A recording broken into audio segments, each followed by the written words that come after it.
Bonjour, c'est Cryptoly, j'espère que vous allez bien en ce dimanche 22 janvier 2023. Aujourd'hui, on va parler d'intelligence artificielle, d'IA, et oui, pour plusieurs choses, parce que c'est la mode, tout le monde parle de ChatGPT, on va expliquer ce qu'est réellement ChatGPT, ce qu'est la notion d'IA, et ensuite on va aller voir un petit peu les projets d'IA réellement liés à la crypto, et on va parler réellement des besoins liés à l'IA, l'impact que ça va avoir sur l'économie. Je vais vous donner un petit peu mon point de vue et mes analyses que j'ai déjà depuis un certain temps. Il faut savoir que je connais beaucoup de monde qui ont déjà des sociétés en IA, ou en tout cas en machine learning, en IA de développement basse, interactive dans l'industrie. Voilà, j'ai en l'occurrence plusieurs amis qui ont des sociétés structurées autour de ça, donc c'est intéressant d'avoir un petit peu cette vision-là, et je vais vous donner clairement leur ressenti, si ça vous intéresse. D'ailleurs, je pourrais peut-être mettre en place une forme de Q&A, ou en tout cas les interviewer, si jamais ça peut vous intéresser. Ça donne une certaine vision réellement du marché, on décorrèle de ce que on nous montre clairement dans les réseaux sociaux, ou dans la presse habituelle, où ça y est, l'IA est arrivée et va remplacer tout le monde, et ça me rappelle un certain nombre de choses et un certain nombre de moments, comme les tisserands à l'époque de l'apparition du métier à tisser automatique, dans lequel les tisserands voulaient détruire ces tisserands automatiques. Donc on est quand même dans quelque chose qui est assez intéressant, que ce soit social, d'un point de vue social, ou d'un point de vue vraiment économique, et je pense que c'est intéressant de se pencher sur tout ça. Avant de commencer, comme d'habitude, si vous voulez m'aider et aider la chaîne à se développer, c'est très simple, likez, partagez la vidéo, ça aide beaucoup, en tout cas ça m'aide beaucoup, et abonnez-vous si c'est pas déjà fait, et on attaque justement tout de suite cette réflexion. Alors la réflexion, je vais la découper en deux parties.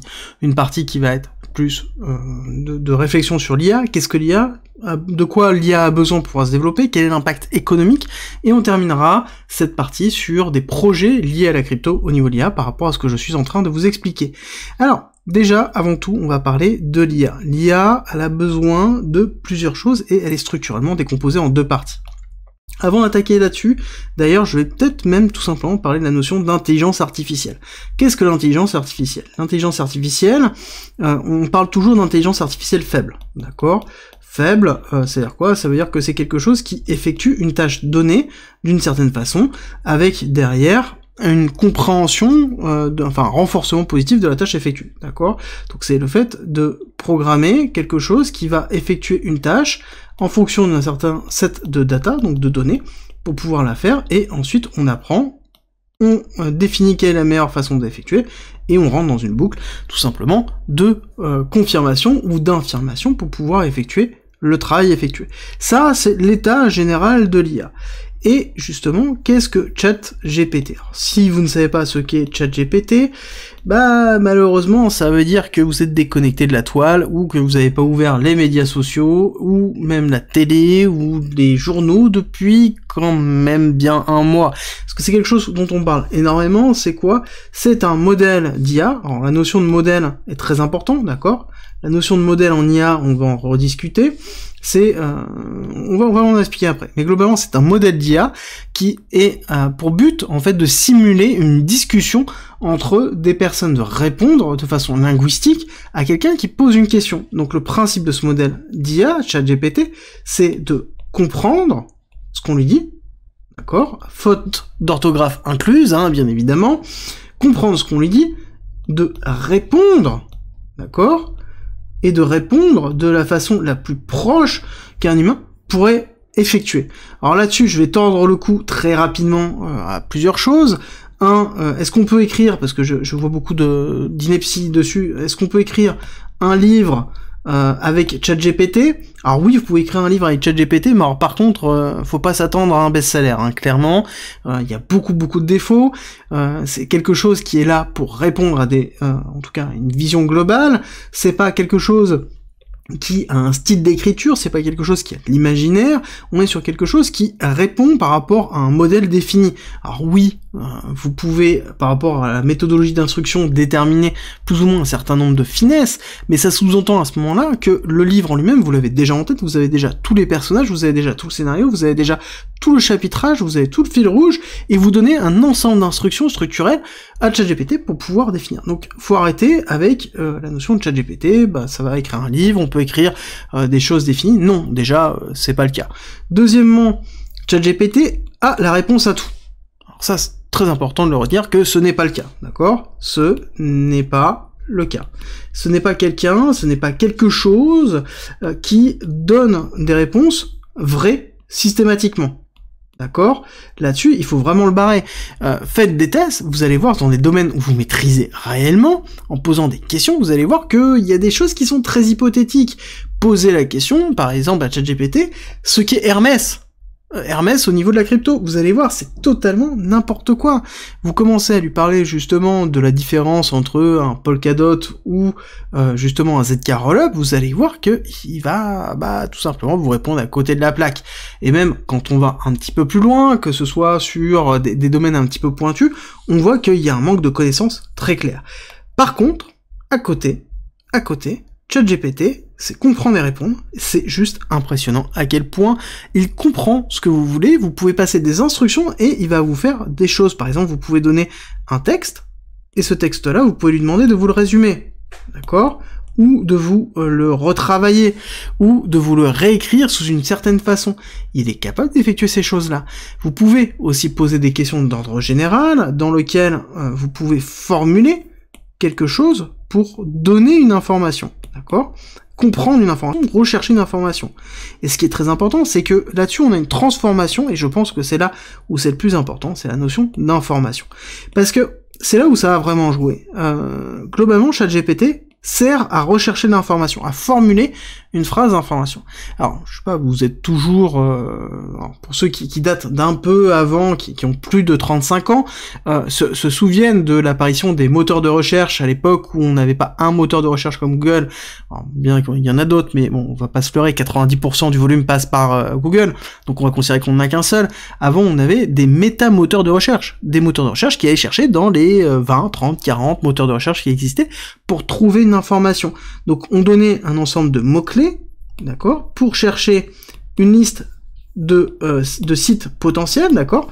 Donc c'était une liste de sites pouvant avoir l'information, et je dis bien pouvant avoir l'information, parce que ce n'était pas toujours le cas. Et ensuite, dans cette pile d'informations, il fallait chercher, d'accord. C'est comme si on vous donnait en fait une pile de papier, en disant tiens, démerde-toi, c'est là-dedans, trouve ton information qu'il te faut. Voilà. Globalement, c'est ça. Ça, c'est le moteur de recherche. Ça, c'est vachement affiné. Mais on peut poser des questions à Google, mais ça reste quand même, somme toute, ça. On a, Internet a donné l'accès à l'information, la structurer d'une certaine façon, mais derrière, c'est nous et nos petites recherches et nos yeux, par exemple ceux qui font du développement, comprennent bien ça et le ressentent vraiment. Quand on a une problématique, une erreur, on va chercher cette erreur-là, et après, derrière, on va devoir avoir, peut-être dans sa page, 5, 6 liens dans lesquels on va devoir chercher, regarder les solutions qui sont données, voir les tester, et ainsi de suite. Donc globalement, cette partie-là va prendre peut-être 2 heures, alors que avec un ChatGPT, on pourrait poster tout de suite le bout de code en disant corrige-moi ce code, propose-moi des corrections de code. Et directement, ChatGPT, qu'est-ce qu'il va faire? Il va comprendre la demande, il va aller chercher dans tous ces exemples-là, va regarder ce qui est le plus plausible et vous faire une proposition. Donc déjà, de base, on gagne énormément de temps et c'est là où on a une valeur ajoutée. Donc globalement, ChatGPT, c'est quoi? ChatGPT, c'est une simplification de l'accès à l'information. D'accord? Ce n'est pas comment apprendre, on n'est pas dans comment j'apprends l'information, c'est comment j'accède à l'information et comment je trouve l'information. L'accessibilité à l'information est très importante, d'accord? Et ça, c'est à travers l'intelligence artificielle et la notion de modèle d'intelligence artificielle, et c'est là où on va aller. La notion de modèle, c'est là où, derrière, je vous ai dit que j'allais vous expliquer ce que c'était, et parce qu'il faut bien le comprendre ce qu'est la notion de modèle. Modèle de l'intelligence artificielle, ça sous-entend que quand on fait une intelligence artificielle, on la définit, on lui donne un objectif, d'accord? Ça sous-entend que j'attends un résultat de cette intelligence artificielle. Et ce résultat-là, je vais définir une méthodologie d'apprentissage que je vais appliquer à cette IA. Donc la notion d'IA est très relative, elle va dépendre de la complexité de construction, on va parler de réseaux neuronaux, on a des nouvelles méthodologies de développement d'IA qui sont en train d'être construites, donc ça évolue continuellement, mais on va prendre le réseau classique qui va être la notion de réseaux neuronaux, dans lequel on va définir un séquençage, et surtout on va définir à côté une notion de data dans lequel on va fournir. Et ça c'est très important parce que on a la notion ici d'apprentissage qui est directement liée à la notion de data, parce qu'on doit fournir de la data pour donner de l'apprentissage. Parce que l'apprentissage en lui-même se fait de deux façons. Vous avez deux possibilités. Soit vous lui apprenez quelque chose, donc à ce moment-là vous corrigez directement, soit c'est la notion de récurrence, donc ça veut dire que vous fournissez de la data suffisante pour que directement, elle puisse se nourrir de ça et faire elle-même ses propres tests et déterminer en fonction des vecteurs que vous allez donner dans la programmation de l'intelligence artificielle. Il faut bien comprendre, l'intelligence artificielle est une représentation de réflexion que l'on donne par rapport à un set de données, un objectif. On n'est pas du tout dans une vision futuriste que l'on peut avoir de l'intelligence artificielle qui a conscience d'elle-même et qui est capable d'aller plus loin. Bien que, si on regarde l'intelligence artificielle de Google qui a été effectuée, et celui qui a travaillé le plus considère qu'elle a une conscience d'elle-même, mais ça reste toujours très hypothétique et ça reste toujours très très loin de la réalité, en tout cas de ce qu'on pourrait considérer comme la réalité. Et même si on fait des évolutions, il faut bien en considération qu'on est encore très très loin et que ce n'est pas le sujet de cette vidéo. Le sujet de cette vidéo, c'est de déterminer qu'est-ce que ChatGPT, quel est l'impact de l'intelligence artificielle d'ordre général, et pourquoi on en parle maintenant, et ensuite faire la liaison avec la notion de crypto. Et donc du coup, ça sous-entend que oui, on a deux choses. On a la partie conception, donc un modèle, ça s'entraîne, d'accord? Un modèle, ça sous-entend que c'est du travail, et ça prend du temps de pouvoir construire le modèle, et une fois que le modèle est fait, il y a l'exécution, il y a l'exec, donc ça veut dire quoi? Ça veut dire le fait d'exécuter une requête pour pouvoir récupérer la réponse de l'intelligence artificielle et avoir la data. Donc ça va demander, en fait, un coût en infrastructure, ok? Et ensuite, il y a la partie data. D'accord? Donc forcément, si vous avez une intelligence artificielle, il vous faut de la data. Il faut la nourrir et il faut beaucoup de data. Alors ça, vous doutez bien que les GAFAM, en l'occurrence, ils ont beaucoup de data et que c'est une des raisons pour lesquelles ils sont en train de travailler depuis très longtemps dessus. Et c'est là où je vais poser tout de suite la base.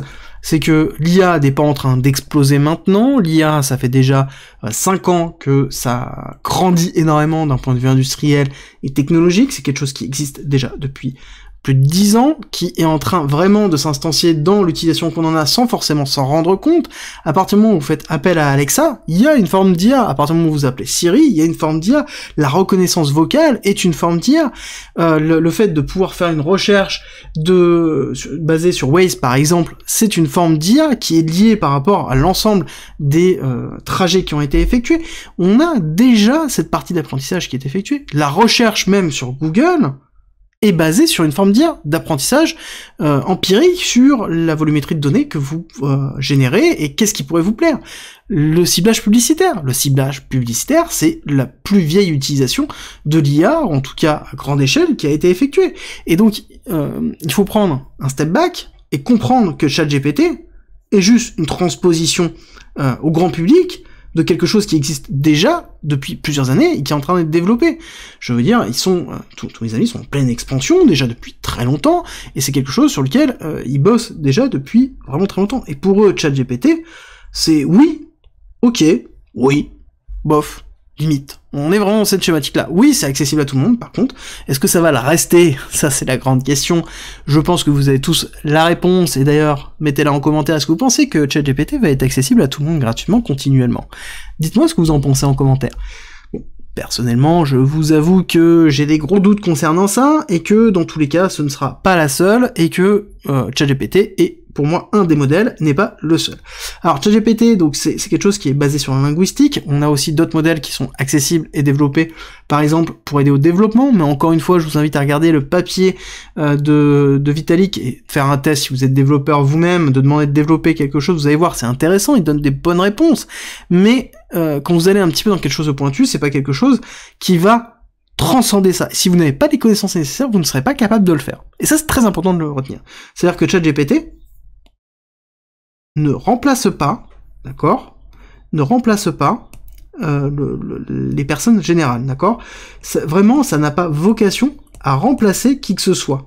C'est un outil qui permet d'accélérer quelque chose. Et l'IA, c'est ça.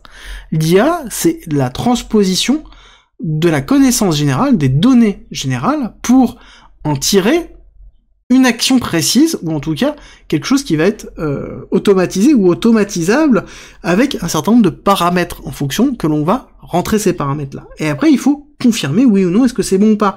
Et donc du coup, pour moi, j'ai tendance à penser que l'IA, pour moi, a vraiment vocation à être un outil pour aider justement le développement. Je vous ai pris l'exemple des tisserands, mais on peut aller encore plus loin. C'est le même principe de la peinture versus la photographie numérique par rapport à l'argentique. On a des évolutions d'outils qui apportent en fait un gain de temps structurel. On a, par exemple, et d'ailleurs ça c'est Bloomberg Technology, un tweet qu'ils avaient effectué, et j'ai beaucoup aimé en fait la comparaison qu'ils ont. Ils ont comparé ChatGPT à quoi ? Bah tout simplement à une calculatrice. Et oui, à une calculatrice pour les nombres. Sauf que, en fait, c'est une calculatrice pour les mots, et je suis tout à fait d'accord avec eux.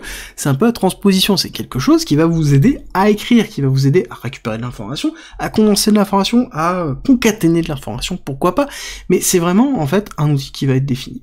Et l'image qu'on en a là, elle est peut-être un peu trop loin, et cette notion de peur très forte qui se trouve, en tout cas, je pense, est surfaite, parce qu'il y a une notion de méconnaissance. C'est comme si les personnes s'éveillaient en se disant « mais demain j'ai Terminator dans ma chambre ». Bah non, faut arrêter, il faut prendre du recul, on en est très très loin, et que dans tous les cas, l'intelligence artificielle actuellement est très très loin d'être autonome, on est très très loin de la notion de singularité, donc qui est la notion d'auto-reconnaissance de l'intelligence artificielle qui rentrera dans une phase d'auto-apprentissage d'amélioration. On est vraiment très très loin de ça, et il faut prendre vraiment du recul. Par contre, en effet, une intelligence artificielle, pour fonctionner, elle a besoin d'infrastructures, donc un coût énergétique, et on a à côté de la data. Clairement, ça, c'est minime. D'accord ? Ça, c'est vraiment le moins important. Ça, par contre, c'est vraiment le plus. Elle a besoin de beaucoup de données. D'accord ? Il faut vraiment prendre en considération ça. Donc, l'intelligence artificielle a besoin de données, a besoin de temps pour apprendre, et forcément, ça va consommer de l'énergie, ça va consommer de l'infrastructure, mais on peut avoir l'infrastructure assez facilement, la donnée c'est beaucoup plus compliqué, et c'est là où il y a de la valeur. Et c'est pour ça qu'on va parler de la notion d'intelligence artificielle. Pour moi, pour terminer cette partie-là, j'ai tendance à penser que oui, l'intelligence artificielle va évoluer de plus en plus. Est-ce que ça va être un narratif dans les cryptos ? Je ne pense pas. Est-ce que c'est un narratif dans l'industrie ? Est-ce que ça va être un narratif dans l'industrie ? J'ai envie de vous dire, bah c'est déjà en fait un narratif dans l'industrie, c'est juste que vous n'en aviez absolument pas conscience, mais c'est quelque chose qui est déjà travailler énormément, que ce soit dans les services clients, que ce soit dans l'automatisation de reconnaissance vocale. Pour vous donner un ordre d'idée, en 2014, excusez-moi, il y a même un bot automatisé en intelligence artificielle qui répondait à des clients sur des appels au Mexique. Et les personnes, 60% des personnes ne se rendaient pas compte que c'était une intelligence artificielle. Donc, on parle de quand même plus de 10 ans. Là, on est sur quand même... Voilà, il faut vraiment prendre conscience que si on considère que c'est l'avènement et que ça y est, c'est en train d'exploser maintenant, bah, c'est que vous n'avez absolument pas compris, que vous avez peut-être 10 ans de retard par rapport à ça. L'industrie est déjà entièrement basée sur une forme d'intelligence artificielle, qu'elle soit faible, très faible ou moyenne, mais dans tous les cas, c'est déjà basé dessus, et il y a déjà énormément de sociétés spécialisées dedans qui sont en train de travailler là-dessus. Et du coup, pour l'intelligence artificielle, oui, pour moi, ça a un vecteur qui est très important, ce ne sera pas un narratif en crypto-monnaie, en tout cas, c'est ma vision de la chose, en tout cas, on est très très loin de la notion de narratif, et l'intelligence artificielle a par contre des besoins réels, ça va être utilisé de plus en plus, ça l'est déjà, hein, si vous pensez que c'est demain que ça va changer, que c'est dans une notion de futur, c'est pas rien, si vous êtes en retard, ça a déjà changé, il y a beaucoup de postes qui ont déjà été transformés par de l'automatisation, et de l'automatisation simple, et de l'automatisation poussée par l'intelligence artificielle, et les personnes ne voient pas forcément la différence, mais c'est déjà le cas. Et je pense que oui, l'intelligence artificielle va transformer notre façon de fonctionner. On considère qu'il n'y a pas 20% des métiers qui existeront en 2030, donc seulement dans 7 ans, qui existent maintenant. Et c'est le même principe quand on regarde par exemple le métier de community manager, ça n'existait pas en 2010.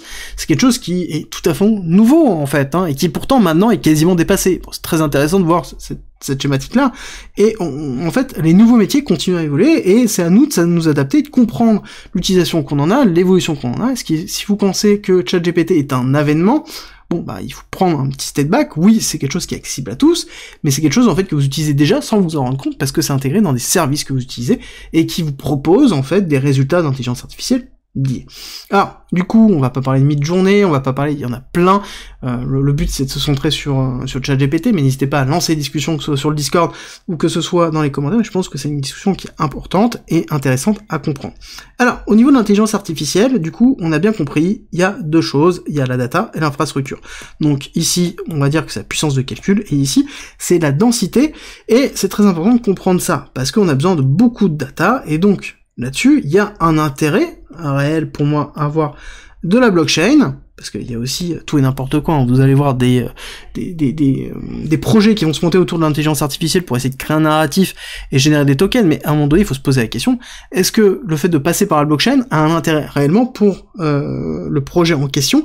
Est-ce que le token a une valeur ajoutée supplémentaire pour pouvoir vraiment donner du poids au projet? Oui ou non? Et c'est là où vous allez voir si c'est vraiment intéressant ou pas. Et je vais vous proposer des exemples, notamment tout à l'heure, pour bien comprendre ça. Alors, dessus, on va juste devenir sur l'infrastructure. La blockchain peut apporter quoi? Bon, bah on peut avoir une forme d'infrastructure décentralisée. D'accord? C'est le fait que on a une infrastructure assez facilement accessible, mais somme toute, on va pas se leurrer, le coût est quand même très cher par rapport à du centralisé, et le SLA, donc c'est-à-dire en tout cas l'accessibilité dessus et le taux de maintien, parce que c'est pas forcément, on n'a pas de taux de maintien en décentralisé, hein. Donc c'est très compliqué, c'est-à-dire si on veut vraiment une machine qui tourne à 100% tout le temps continuellement, bon, on va pas dans du décentralisé, on n'a pas de garantie à ça. Donc on est obligé d'aller dans le décentralisé, ok. On a quoi? La notion de cloud computing partagé, il n'y a pas forcément d'intérêt réellement. Il y a la notion de partage, oui, pourquoi pas, de partage de modèles IA, d'accord? Ça veut dire que on a de l'IA qui est hébergée en décentralisé, dans lequel les personnes ont accès sous une forme de DAO qui va rentrer en compte dedans. Oui, pourquoi pas? Pourquoi pas? Dessus, nous on a cette idée-là d'avoir un partage d'IA qui pourrait être intéressant. Mais en termes d'infrastructure, bon, il y a assez peu d'avantages à passer sur une forme de décentralisé, ou en tout cas d'avoir la notion de la blockchain qui va être interfacée dedans. Par contre, dans la notion de data, c'est très important. Parce que là, actuellement, la data, elle est où? Elle est centralisée. Elle est centralisée chez les GAFAM. Et donc, ça veut dire que quelqu'un qui a besoin de créer une intelligence artificielle pour un projet quelconque doit passer, ou en tout cas, faire des courbettes pour les GAFAM qui possèdent majoritairement 80% des informations. Et justement, la décentralisation apporte le regain justement, des données. Donc, des datas. Donc ça veut dire le fait de passer par la blockchain permet d'avoir accès à ces données. Et donc nous-mêmes, nous pouvons donner accès à nos données aux personnes. Et pareil, les données peuvent être accessibles à tous en fonction de la typologie de blockchain. Donc là-dessus, il y a un véritable intérêt à avoir une blockchain, en tout cas un système décentralisé, à travers de la data pour pouvoir se faire. Alors là-dessus, justement, je vais vous proposer des projets. Vous allez voir, il y a un certain nombre de projets qui sont intéressants ou non, et justement, on va en discuter. On va commencer tout ça après une petite courte pause. Cette vidéo est sponsorisée par BitGet. BitGet qui est un exchange centralisé qui fait partie du top 3 en termes de volume de trading. C'est un exchange que j'utilise déjà depuis un certain temps et je trouve que c'est une bonne alternative non KYC pour diversifier un petit peu les différents échanges dans lesquels on se trouve. On n'oublie pas, avec ce qui a pu se passer avec FTX, il est toujours intéressant d'en avoir plusieurs, qui plus est non KYC, avec une limite de 20 BTC. On a un gros pool de liquidité, donc pour faire du trading, on a tout ce qu'il nous faut, et on retrouve tout ce que l'on retrouve classiquement avec les futurs, avec le trading spot, les grid trading, les effets de levier si on le souhaite, et avec le earning, on va retrouver l'ensemble des éléments comme le earn, le shark fin et le lunch pool qui sont toujours très intéressants et qui sont des produits à part dans lesquels certainement je vous ferai une présentation. Nous avons à côté, donc je vous ai parlé des bots très intéressants où on va retrouver notamment les grid bots classiques mais aussi les DCA spot et les DCA futurs dans lesquels je vais vous faire une présentation parce que ce n'est pas des DCA classiques et il y a des choses à faire dessus. Je suis en train de vous préparer une petite vidéo pour ça. Si vous vous inscrivez avec BitGet avec mon lien, en l'occurrence vous avez un maximum de 8000 $ de reward en fonction du dépôt que vous faites, le premier dépôt qui compte, et en plus, pour les 150 premiers, vous avez des rewards supplémentaires qui sont versés en bonus de trading. Si vous déposez 200 $, vous gagnez 30 $ en bonus de trading que vous pouvez utiliser pour ouvrir des positions ou payer à vos filles. 500 $, 50 $. Si vous déposez 1000 $, vous recevez 100 $. Et si vous déposez 5000, vous récupérez 250 $ de bonus de trading, en plus des autres rewards qui sont donnés. Et en plus, avec le lien, vous avez moins 10% sur la totalité de vos filles. Donc c'est en commentaire et en description. Si vous voulez soutenir la chaîne, c'est le meilleur moyen, en plus de liker, partager et de vous abonner. On reprend tout de suite la vidéo. Alors on va commencer avec des projets qui ont pour vocation de faciliter l'utilisation, en tout cas l'interfaçage, de blockchain, donc d'applications de blockchain, et de l'intelligence artificielle. Et notamment nous avons Fetch.ai, qui a un intérêt dessus parce que c'est donc une blockchain qui a ses propres capacités, qui est peer-to-peer, qui permet de créer de l'automatisation et surtout d'avoir accès à de l'intelligence artificielle directement dans son setup. Et c'est très intéressant parce que du coup on se retrouve sur la technologie de la blockchain dans lequel on a la possibilité de mettre en place des modèles ou non pour pouvoir créer des choses ou utiliser des performances d'intelligence artificielle dans les applications décentralisées. Donc c'est une couche qui est interfacée dans la blockchain monolithique qu'est Fetch pour pouvoir utiliser la technologie de l'intelligence artificielle. Alors c'est le principe à ce moment-là. Est-ce que vous considérez que la notion de blockchain monolithique, donc c'est-à-dire qui maintient toutes les couches en une, a vraiment un intérêt, ou est-ce que vous êtes plus dans une narrative de modularité? À ce moment-là, Fetch n'aura pas forcément sa place, mais aura sa place sur le fait de vouloir construire une application basée sur l'automatisation et l'intelligence artificielle à travers la technologie de la blockchain.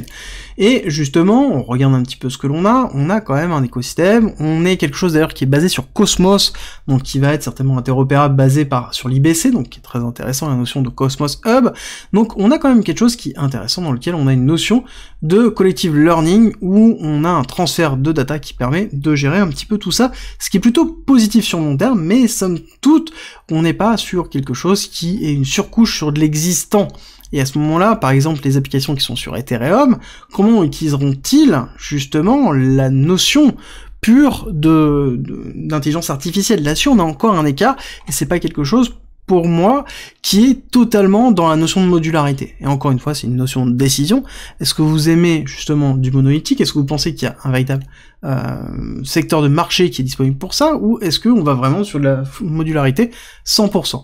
Ensuite, nous avons Singularity. Singularity, qui est intéressant, qui est un projet qui a pour but de créer un écosystème autour de l'intelligence artificielle à travers la création, la multiplication des datas, le fait de pouvoir interfacer avec des applications, mais on est encore sur quelque chose qui est somme toute assez faible en termes d'écosystème. On est sur un projet au lancement, mais qui est intéressant dans son fonctionnement et dans l'idée générale. Donc il faut le prendre en considération et à le surveiller. Pour moi, c'est quelque chose qui pourrait poser, qui pourrait représenter même une layer 0 basée sur l'intelligence artificielle.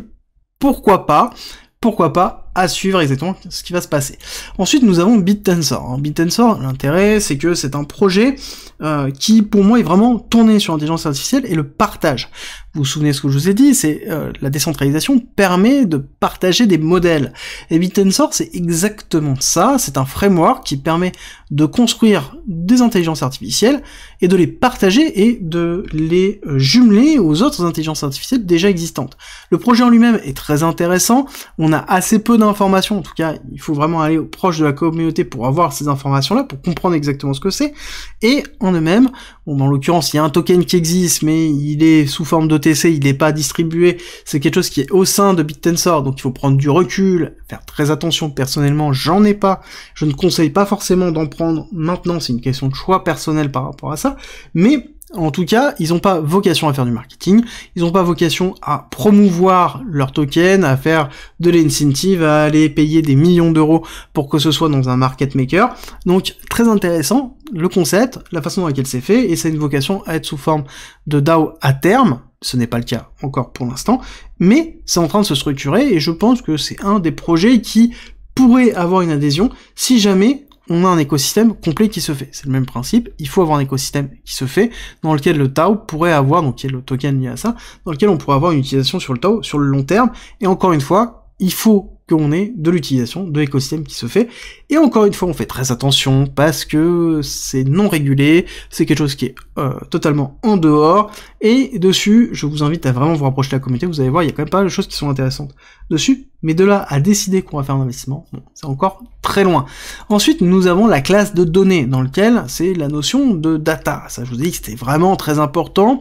J'en ai deux à vous proposer, sur lequel je vous invite à faire vos recherches. Nous avons Ocean Protocol, qui est intéressant, pareil, une notion de gestion de données et de reprise de données et mise à disposition de données, qui est très intéressante, et qui permet justement de fournir les données nécessaires aux intelligences artificielles, et qui est très important, je vous l'ai dit, c'est vraiment important. Ensuite, donc ça c'est plutôt générique, et ensuite on a un projet français, qui est Galéon, je vous en ai déjà parlé notamment au niveau de l'ICO, Galéon qui est donc un CRM spécialisé principalement sur la partie médicale, mais qui a pour vocation vraiment de redonner la possibilité de pouvoir transférer ces données de santé et de garder la propriété des données de santé. Et ça, c'est important de le prendre en considération parce que c'est pareil, l'intelligence artificielle basée sur la santé est très importante et je pense que c'est quelque chose qui pourrait être intéressant sur le long terme. Est-ce que ça va éclater totalement?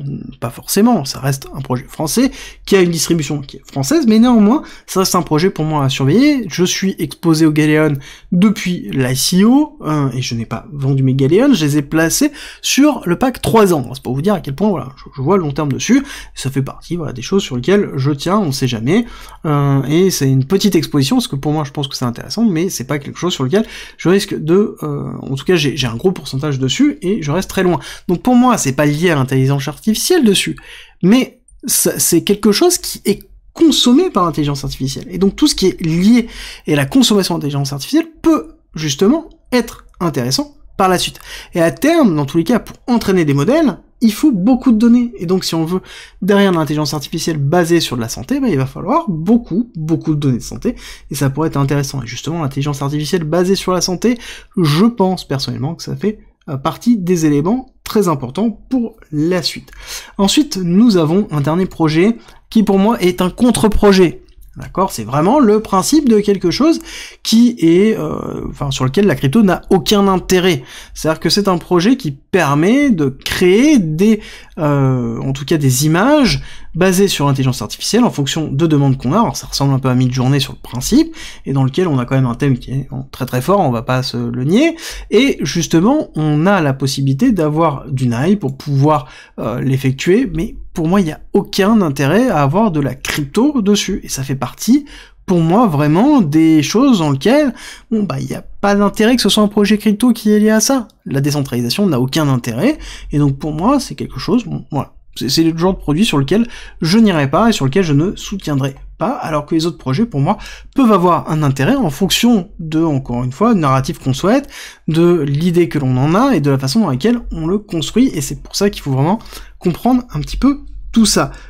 Et je vais terminer sur une dernière note, qui note un petit peu de réflexion générale sur la notion d'intelligence artificielle, mais si vous avez compris, pour moi l'intelligence artificielle à l'heure actuelle, ça transforme notre façon de gérer et d'accéder à l'information.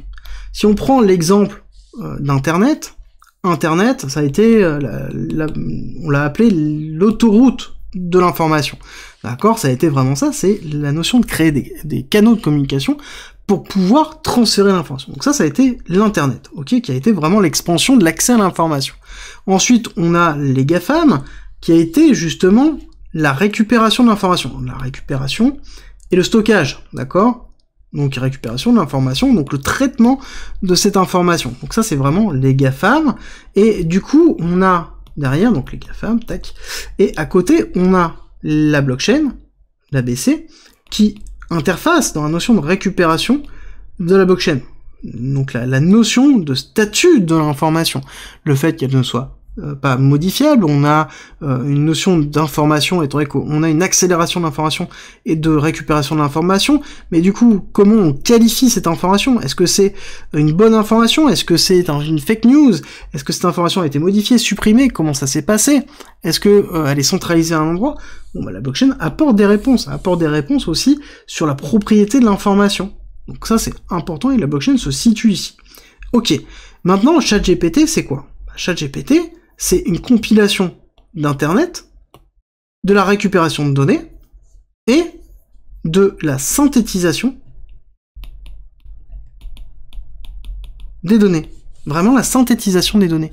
C'est-à-dire que ChatGPT, c'est ici l'évolution, pour moi, de tout ça. C'est-à-dire que ça utilise Internet, ça utilise la récupération, ça utilise, et ça peut utiliser la blockchain sous une certaine forme de récupération de data, ou d'utilisation des infrastructures, mais donc du coup, c'est une synthétisation de tout ça. Mais ça reste, encore une fois, lié à la notion d'information.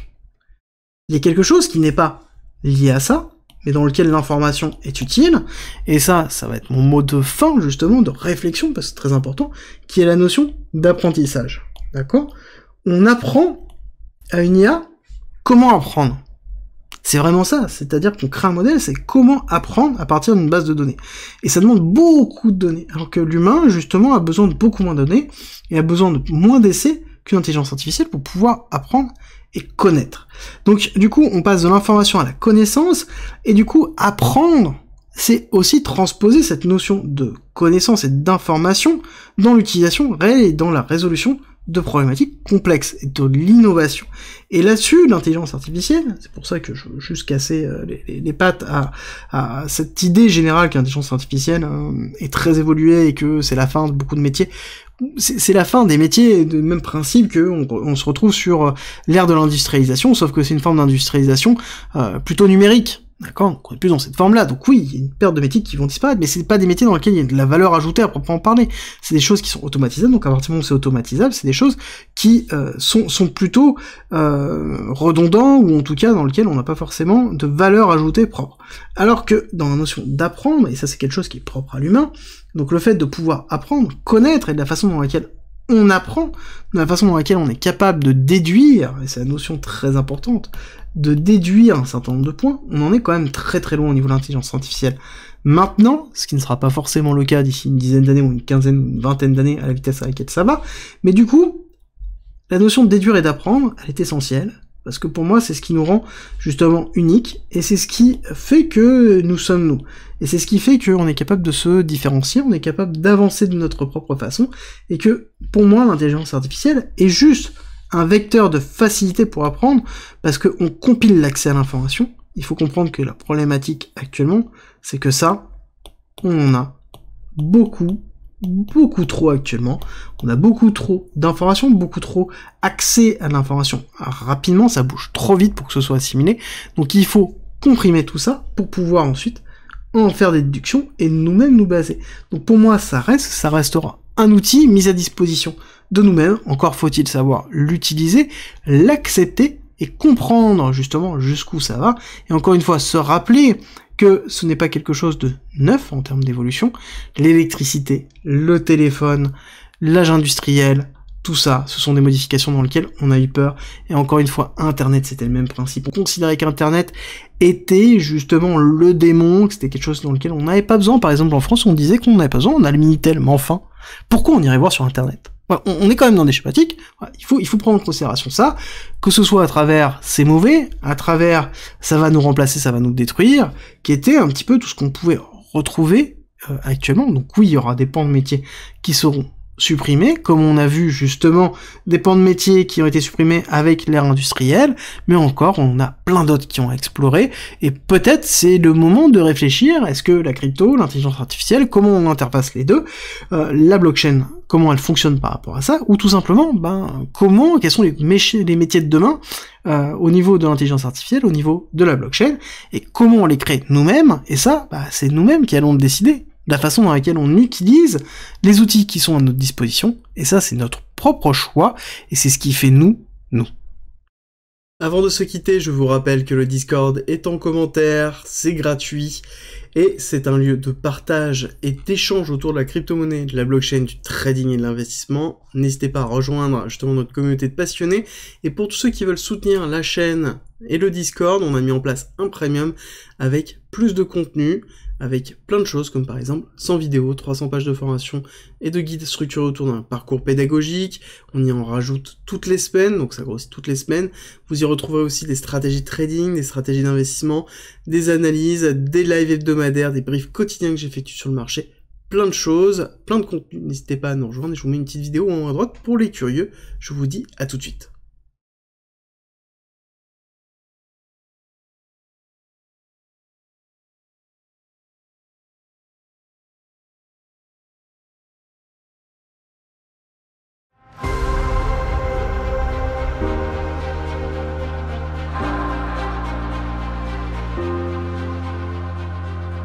Si tu aimes mon contenu, n'hésite pas, partage, like, ça m'aide énormément, et rejoins-nous sur Discord.